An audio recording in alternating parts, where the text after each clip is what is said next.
Hello everyone, मैं अनुज कुमार स्वागत करता हूं आप सभी का एवन बायोलॉजी में।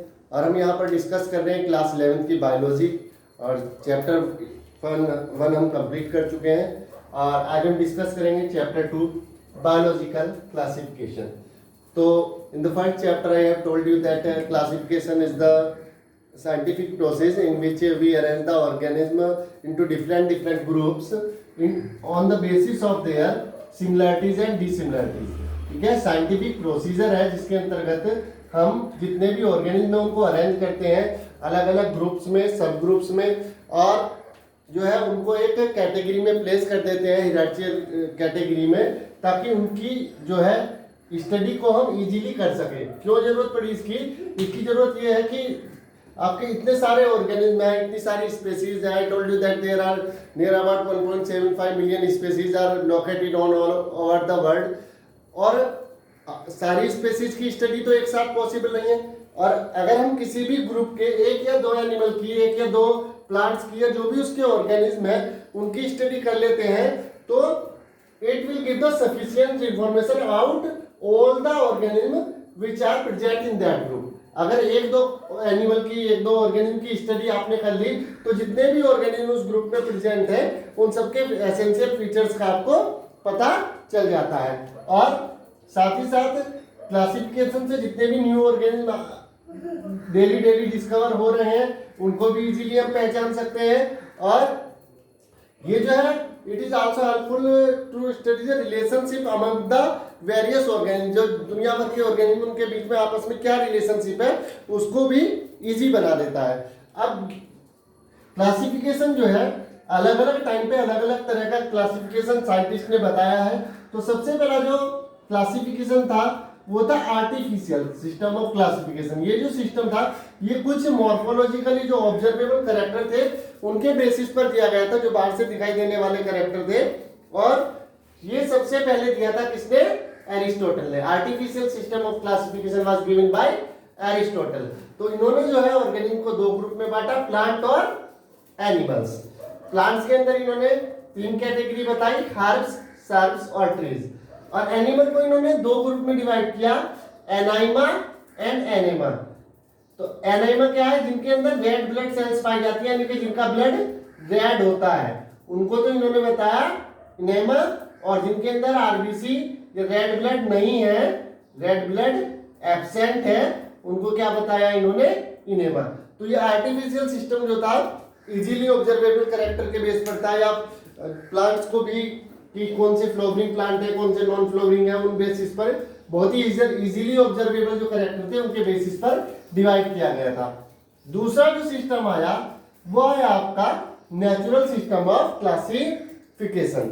और ये नेचुरल सिस्टम ऑफ क्लासिफिकेशन जो है ये सिस्टम आपका, इसमें ऑर्गेनिज्म को कैटेगराइज किया गया है, अरेंज किया गया है on the all important character. जितने भी इंपॉर्टेंट कैरेक्टर थे उन सबकी स्टडी की गई, उन सबको देखा गया। जितने भी इंपॉर्टेंट परमानेंट कैरेक्टर थे, स्पेशली उनकी स्ट्रक्चर कैसी है, उनकी साइटोलॉजी या क्रोमोसोम कैसे है उनके अंदर, उनका रिप्रोडक्टिव पैटर्न क्या है, उनकी बायोकेमिकल नेचर क्या है, उनके अंदर कौन कौन से आपके जो है बायोकेमिकल्स हैं, कौन कौन से ऑर्गेनिक और इनऑर्गेनिक मॉलिक्यूल्स हैं, उन सबके बेसिस पर जब ऑर्गेनिज्म को अलग अलग ग्रुप में डिवाइड किया गया, that is known as the natural system of classification.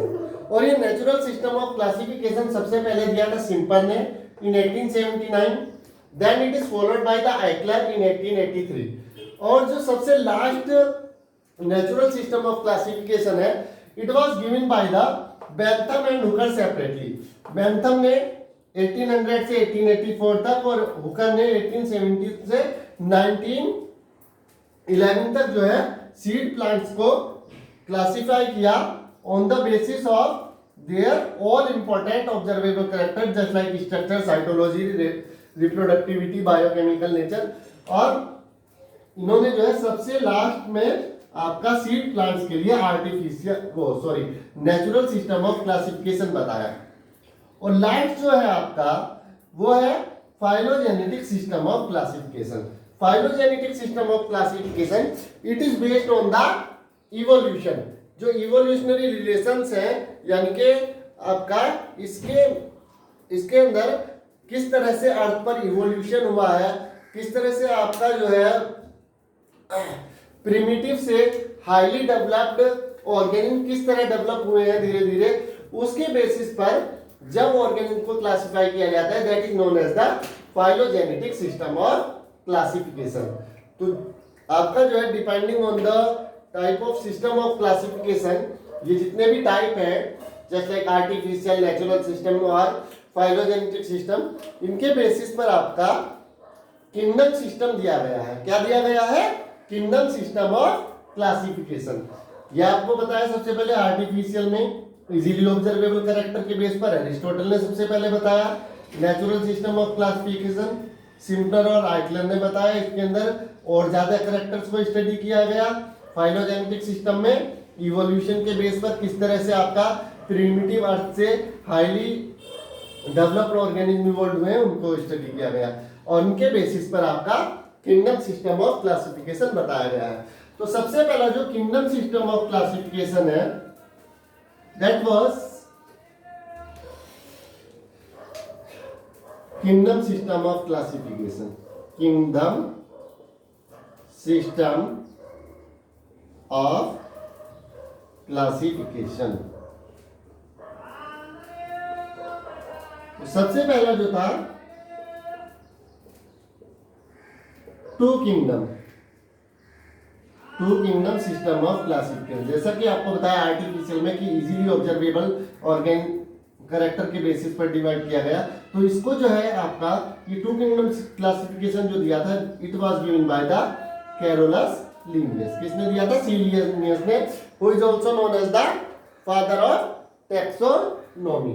जिनको क्या बोलते हैं? फादर ऑफ टैक्सोनॉमी भी बोलते हैं, क्योंकि इन्होंने और भी बहुत सी बातें बताई हैं क्लासिफिकेशन के बारे में। तो इन्होंने जो है आपका on the basis of presence of cell wall की प्रेजेंस के बेस पर ऑर्गेनिज्म को डिवाइड किया प्लांट और एनिमल में। जिनके अंदर सेल वॉल थी उनको बोल दिया कि ये प्लांट है, जिनके अंदर सेल वॉल नहीं थी उनको बोल दिया कि ये एनिमल है। लेकिन और ज्यादा इंफॉर्मेशन वो उस नहीं बता पाए। इसके बाद आया आपका टू किंगडम के बाद थ्री किंगडम ऑफ क्लासिफिकेशन। ये थ्री किंगडम ऑफ क्लासिफिकेशन दिया था आपका किसने? अर्नेस्ट हैकल। किसने दिया था? अर्नेस्ट हैकल ने इन 1866। इन्होंने क्या बताया? प्लांट और एनिमल के अलावा जो भी आपके यूनिसेल्युलर एनिमल थे, यूनिसेल्युलर यानी कि जो केवल एक कोशिका से बने हुए थे, या उसके अलावा जो एल्गेई थे या फंजाई थे, उनको यानी कि जिनके अंदर टिश्यू लेवल पर डिफरेंशिएशन नहीं था, सेल आपका टिश्यू नहीं बनाती थी, क्योंकि ऑर्गेनिज्म आपके डिफरेंट लेवल पर डिवाइड होते हैं, जस्ट लाइक जो जिनमें केवल सेल प्रेजेंस होगी, cell level of differentiation, tissue level, organ level, organ system level. तो जिनके अंदर भी टिश्यू लेवल पर डिफरेंशिएशन नहीं था, उन्होंने जो है एक उनको नए ग्रुप में रख दिया, नया कैटेगरी यहाँ पर बना दी और नया किंगडम बना दिया। उस किंगडम को नाम दिया क्या? प्रोटिस्टा। तो जो भी आपका यूनिसेल्युलर थे या एल्गेई थी, बैक्टीरिया थे या फंजाई थी, उन सबको इन्होंने किसमें रख दिया? किंगडम प्रोटिस्टा में। इसके बाद आपका फोर्थ किंगडम क्लासिफिकेशन ये दिया गया कॉपलैंड ने बताया एक नया kingdom, and it is kingdom Monera. और इन्होंने किंगडम मोनेरा में किसको रखा? जितने भी आपके प्रोकैरियोट थे। Prokaryote means which don't have a well developed nucleus, जिनकी सेल में एक वेल डेवलप्ड न्यूक्लियस नहीं था। और जो भी आपके यूनिसेल्युलर थे, which was made up of only one cell, जो केवल एक सेल से बने हुए थे और प्रोकैरियोट थे, उन सबको इन्होंने रख दिया कॉपलैंड ने किंगडम मोनेरा में। किसमें? किंगडम मोनेरा में। उसके बाद आपका और जो हम आज तक पढ़ रहे हैं मोस्ट एक्सेप्टेबल किंगडम सिस्टम है क्लासिफिकेशन का, that is five kingdom of classification. Five kingdom classification. तो क्वेश्चन जनरली आ जाते हैं कि टू किंगडम क्लासिफिकेशन किसने दिया, या एरिस्टोटल ने जो है एनिमल को किस किस ग्रुप में रखा, इनेमा और एनेमा में। इनेमा मीन्स आरबीसी जिसमें प्रेजेंट थी, और जिनमें आरबीसी नहीं थी उनको इनेमा में। तो इस तरह के क्वेश्चन आ जाते हैं कि फोर्थ किंगडम क्लासिफिकेशन किसने दिया, फोर्थ किंगडम दिया आपका कॉपलैंड ने, टू किंगडम दिया लिनियस ने, थ्री किंगडम क्लासिफिकेशन दिया अर्नेस्ट हैकल ने। तो ये जो है जनरली कॉम्पिटिटिव एग्जाम में इस तरह के क्वेश्चन आपसे पूछे जा सकते हैं कि कौन सा किंगडम ऑफ क्लासिफिकेशन किसने दिया, या किस सिस्टम में हम किस तरह के ऑर्गेनिज्म को किस किंगडम में रखते हैं। ये सबसे लास्ट जो है और ये क्वेश्चन सबसे ज्यादा आता है, who give the 5 kingdom classification. तो 5 kingdom classification was given bye R.H. Whittaker। इससे पहले हम 4 किंगडम पढ़ चुके हैं कि मोनेरा जो है कॉपलैंड ने एक चौथा बनाया, मोनेरा के अंदर किसको रख दिया, प्रोकैरियोट, यूनिसेलुलर। उसके बाद प्रोटिस्टा उससे पहले दिया जा चुका था। प्रोटिस्टा में आपका जो है जितने भी मल्टी से वो यूकैरियोट थे यूकैरियोट यूनिसेलुलर उनको रखा गया था। इसके बाद प्लांट और एनिमल। लेकिन यहाँ पर एक चीज बचती है, फंजाई। फंजाई के अंदर जो है फंजाई को बताया किसने, R.H. Whittaker ने। तो R.H. Whittaker ने यहाँ पर 5 किंगडम बताए, कौन कौन से, Monera, protista, fungi, plant and animalia, plant and animalia. ये 5 किंगडम किसके द्वारा बताए गए हैं, this was proposed by the R.H. Whittaker।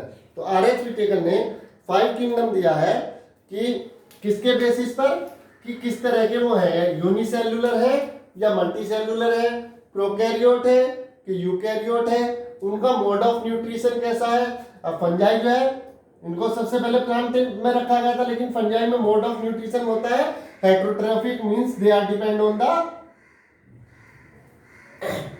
Other organism. तो इसलिए इसको अलग ग्रुप में रख दिया गया, क्योंकि ना ही तो ये मोनेरा में फिट बैठ रहे थे, ना ही प्रोटिस्टा में, ना ही प्लांट में, और ना ही एनिमल में, क्योंकि ये एक जगह फिक्स होते हैं। तो इसको जो है एक अलग ग्रुप में रख दिया गया फंजाई में। तो विटेकर ने बताया यूनिसेलुलर मल्टीसेलुलर के बेस पर न्यूट्रिशन किस तरह का है, किस तरह का उसमें आपका किस तरह की लाइफ है, किस तरह से रिप्रोडक्शन हो रहा है, फाइलोजेनेटिक रिलेशनशिप क्या है, इनके सभी चीजों को ध्यान में रखते हुए इन्होंने 5 किंगडम क्लासिफिकेशन दिया। अब नेक्स्ट हम बात करेंगे कि मोनेरा में कौन कौन से ऑर्गेनिज्म आते हैं, प्रोटिस्टा में कौन से आते हैं। इसको हम नेक्स्ट लेक्चर में डिटेल में आपको बताएंगे। आई होप आपको ये पसंद आया होगा। पसंद आया हो तो लाइक करें, कमेंट करें, शेयर करें, सब्सक्राइब करें। Thank you.